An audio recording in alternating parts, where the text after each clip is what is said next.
اس video میں ہم 9 class کی ایک poem stopping by woods on a snowy evening کو ڈسکس کریں گے جس کے شاعر رابرٹ فراسٹ ہیں۔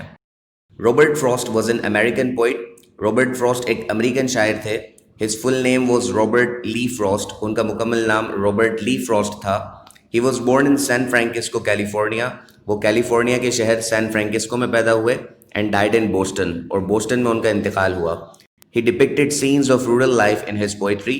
انہوں نے اپنی شاعری میں دیہی زندگی کی منظر کشی کی ہے، یعنی دیہی زندگی کے مناظر دکھائے ہیں۔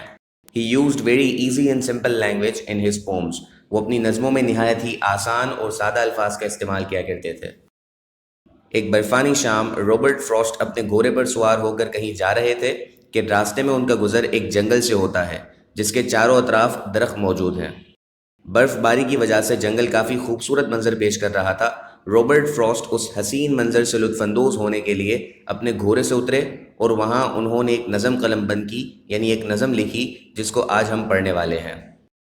Stopping by woods on a snowy evening. یہاں وڈز سے مراد ہے جنگل، سنووی کہتے ہیں برفانی یا برف باری والی، ایوننگ سے مراد شام۔ تو اس پوم کے ٹائٹل کا مطلب کچھ یوں ہے: ایک برفانی شام کو جنگل میں قیام، یا ایک برفانی شام کو جنگل میں رکنا یا جنگل میں ٹھہرنا۔ اب ہم آتے ہیں اس پوم کی اسٹینزا وائز ایکسپلینیشن کی طرف۔ Whose woods these are, I think I know. His house is in the village though. He will not see me stopping here to watch his woods fill up with snow. Woods کہتے ہیں جنگل کو۔ دوسری line میں ending word مل رہا ہے دو، دو کا مطلب ہوتا ہے اگرچہ۔ چوتھی لائن میں ایک ورڈ مل رہا ہے فل اپ، فل اپ کہتے ہیں بھرنا، سنو کہتے ہیں برف کو۔ Whose woods these are, I think I know. یہ کس کا جنگل ہے؟ میرے خیال میں جانتا ہوں۔ His house is in the village though. اس کا گھر شاید گاؤں میں ہے، یا اس کا گھر اگرچہ گاؤں میں ہے۔ He will not see me stopping here. وہ مجھے یہاں رکتے ہوئے نہیں دیکھے گا۔ To watch his woods fill up with snow. کہ میں اس کے جنگل کو برف سے بھرتا ہوا دیکھ رہا ہوں۔ اس پہلے اسٹینزا میں رابرٹ فراسٹ کہتے ہیں کہ میں شاید اس جنگلات کے مالک کو جانتا ہوں، میں جانتا ہوں کہ یہ کس کے جنگلات ہیں۔ اس کا گھر شاید گاؤں میں ہے، اسی لیے وہ مجھے یہاں رکتا ہوا نہیں دیکھ پائے گا کہ میں اس کے جنگل کو برف سے بھرتا ہوا دیکھ رہا ہوں۔ اب آتے ہیں دوسرے اسٹینزا کی طرف۔ My little horse must think it queer to stop without a farmhouse near, between the woods and frozen lake, the darkest evening of the year. پہلی لائن میں ایک ورڈ مل رہا ہے لٹل، لٹل کا مطلب ہوتا ہے چھوٹا۔ اسی لائن کا ایک اینڈنگ ورڈ ہے queer، means عجیب۔ دوسری لائن میں ایک ورڈ مل رہا ہے فارم ہاؤس، فارم ہاؤس سے مراد ہوتا ہے فارمرز ہاؤس، یعنی کسان کا گھر۔ نیئر کہتے ہیں قریب۔ اس کے نیچے والی لائن میں ایک ورڈ مل رہا ہے فروزن، فروزن کہتے ہیں جمی ہوئی یا جمع ہوا۔ لیک کہتے ہیں جھیل کو۔ لاسٹ لائن میں ایک ورڈ مل رہا ہے ڈارکیسٹ، ڈارکیسٹ کا مطلب تاریک ترین یا سب سے زیادہ اندھیرے والی۔ ایوننگ کہتے ہیں شام کو۔ My little horse must think it queer، یعنی میرے چھوٹے گھوڑے کو ضرور عجیب سا لگ رہا ہوگا to stop without a farm house near، کہ ہم ایک ایسی جگہ رکے ہیں جہاں قریب کوئی فارم ہاؤس موجود نہیں، یعنی فارم ہاؤس کی موجودگی کے بغیر رکنا رابرٹ فراسٹ کے گھوڑے کے لیے ایک عجیب بات تھی، کیونکہ عام طور پر وہ فارم ہاؤس یعنی کسان کے گھر کے قریب ہی رکتا تھا۔ Between the woods and frozen lake, جس جگہ رابرٹ فراسٹ ٹھہرا تھا وہ جگہ جنگل اور جمی ہوئی جھیل کے درمیان تھی۔ دا ڈارکیسٹ ایوننگ آف دا ایئر، اور یہ شام سال کی تاریک ترین مطلب سب سے زیادہ اندھیرے والی شام تھی۔ تو اس دوسرے اسٹینزا کے اندر رابرٹ فراسٹ کہہ رہا ہے کہ میرے چھوٹے گھوڑے کو ضرور عجیب لگ رہا ہوگا کہ ہم ایک ایسی جگہ رکے ہیں جہاں قریب کوئی فارم ہاؤس موجود نہیں، یعنی فارم ہاؤس کی موجودگی کے بغیر رکنا رابرٹ فراسٹ کے گھوڑے کے لیے ایک عجیب بات تھی، کیونکہ عام طور پر وہ فارم ہاؤس یعنی کسان کے گھر کے قریب ہی رکتا تھا۔ جس جگہ رابرٹ فراسٹ ٹھہرا تھا وہ جگہ جنگل اور جمی ہوئی جھیل کے قریب تھی، اور یہ شام سال کی تاریک ترین یعنی سب سے زیادہ اندھیرے والی شام تھی۔ اب آتے ہیں تیسرے اسٹینزا کی طرف۔ He gives his harness bells a shake to ask if there is some mistake. The only other sounds the sweep of easy wine and dawny flake. پہلی لائن میں لکھا ہوا ہے harness bells. harness bells سے مراد گھنٹیوں کا پٹا جو گھوڑے پر باندھا جاتا ہے۔ shake کہتے ہیں ہلانے کو۔ mistake سے مراد غلطی۔ تیسری لائن کا اینڈنگ ورڈ آپ کو مل رہا ہے sweep. sweep سے یہاں مراد ہے گھومنا یا گردش کرنا۔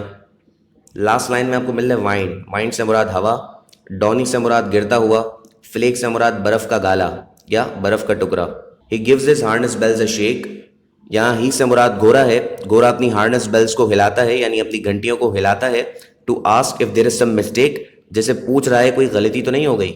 the only other sounds the sweep، اس کے علاوہ دوسری آواز جو تیزی سے حرکت کرتی ہے of easy wind and dawny flake، ہوا اور گرتے ہوئے برف کے گالوں کی ہے۔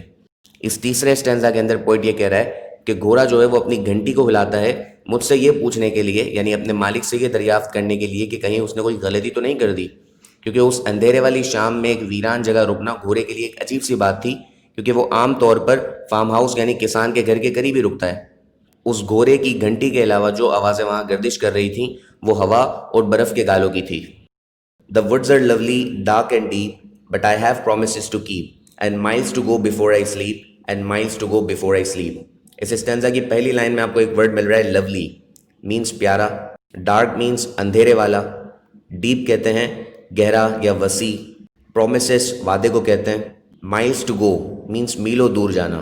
The woods are lovely, dark and deep، جنگل پیارا، اندھیرے والا اور گہرا ہے، but I have promises to keep، لیکن مجھے وعدے پورے کرنے ہیں، and miles to go before I sleep، اور سونے سے پہلے میلوں دور جانا ہے، and miles to go before I sleep، اور سونے سے پہلے میلوں دور جانا ہے۔ اس اسٹینزا کے اندر رابرٹ فراسٹ یہ کہہ رہا ہے کہ وہ جنگل کی خوبصورتی سے بہت زیادہ متاثر ہوا ہے، کیونکہ وہ جنگل بہت پیارا ہے اور اس اندھیرے کے عالم میں بھی جنگل بڑا وسیع معلوم ہوتا ہے۔ رابرٹ فراسٹ جنگل میں مزید رکنا چاہتا ہے تاکہ وہ اس حسین منظر سے مزید لطف اندوز ہو سکے، لیکن رابرٹ فراسٹ کو اپنی ذمہ داریاں یاد آتی ہیں جو اس نے پوری کرنی ہیں، وہ وعدے اسے یاد آتے ہیں جو اس نے نبھانے ہیں، لہٰذا وہ چاہتے ہوئے بھی اس گھنے جنگل میں مزید قیام نہیں کر سکتا۔ جیسا کہ آپ جانتے ہیں کہ یہ ایک تاریک ترین شام تھی اور رات کا وقت ہونے کو تھا، لہٰذا رابرٹ فراسٹ مزید کہتا ہے کہ مجھے ایک لمبا فاصلہ طے کرنا ہے، مجھے میلوں دور تک کا سفر کرنا ہے تاکہ میں گھر پہنچ کر سکون کی نیند سو سکوں۔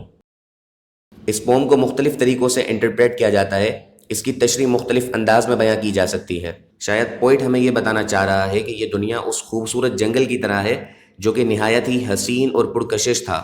جس طرح پوئٹ اس جنگل کی خوبصورتی میں کھو چکا تھا، اسی طرح ہر کوئی اس دنیا کی رنگینیوں اور خوبصورتی میں کھو چکا ہے، لیکن پوئٹ کو نہ چاہتے ہوئے بھی اس جنگل سے رخصت ہونا پڑا تھا۔ بالکل اسی طرح ہم بھی یہ دنیا چھوڑنا تو نہیں چاہتے، لیکن ایک نہ ایک دن ہمیں اس دنیا سے رخصت ضرور ہونا ہے۔ ویڈیو پسند آنے کی صورت میں لائک اینڈ کامنٹ کریں اور چینل کو لازمی طور پر سبسکرائب کریں۔